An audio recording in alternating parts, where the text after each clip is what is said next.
So guys, hello. Sa podcast na ito. Podcast. Uy! Kita! Ano? Bukopya akong... Bukopya akong ano? Yaman.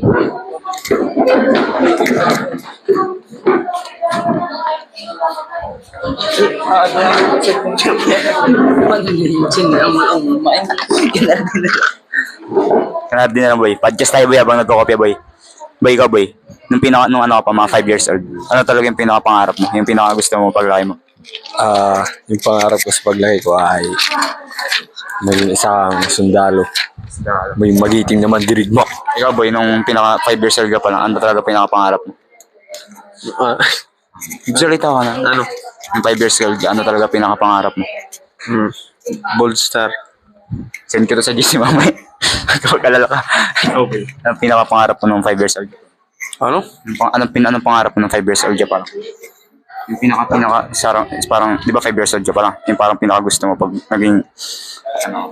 Gusto ko lumaki titi ko. Ikaw boy, ano pangarap mo nung 5 years old? Ano? Nung 5 years old ka, ano pangarap? Gusto ko maging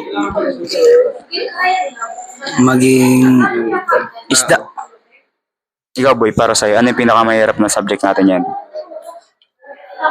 Yung mahalin, hindi ka naman mahal. Ikaw boy, ano pinakamahirap na subject natin yan para sa'yo? Yung hindi ka crush ng crush mo. Ikaw boy, para sa'yo, anong pinakamahirap na subject natin yan? Ha? Para sa'yo, anong pinakamahirap na subject natin yan? Understanding ko. Sa tingin mo boy, sino pinaka-quit sa atin nakaupo dito ngayon? Huwag kang mag-waste naman.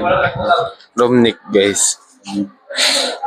Anong mapapayo mo sa mga grade 11 pa lang na mag-grade 12 na? Ano mapapayo niyo pag mag-grade 12 na sir? Huwag na kayong mag-aral. Ikaw boy, kung bibigyan ka ng pagkakataon na sumanib sa isang personalidad, sino yun? Si Alden Richard. Alden Richard din yun sa'yo, di ba? Ikaw boy, bibigyan ka ng pagkakataon, sinong personalidad yung sasaniban mo? Pag isang araw lang nasanib. Joshua Garcia. Wow. Gawin na niya, mapalakas na mga pangarap niya. Pre, paabot niya, pre. Pakinggan natin yung podcast natin. Ano nangyari.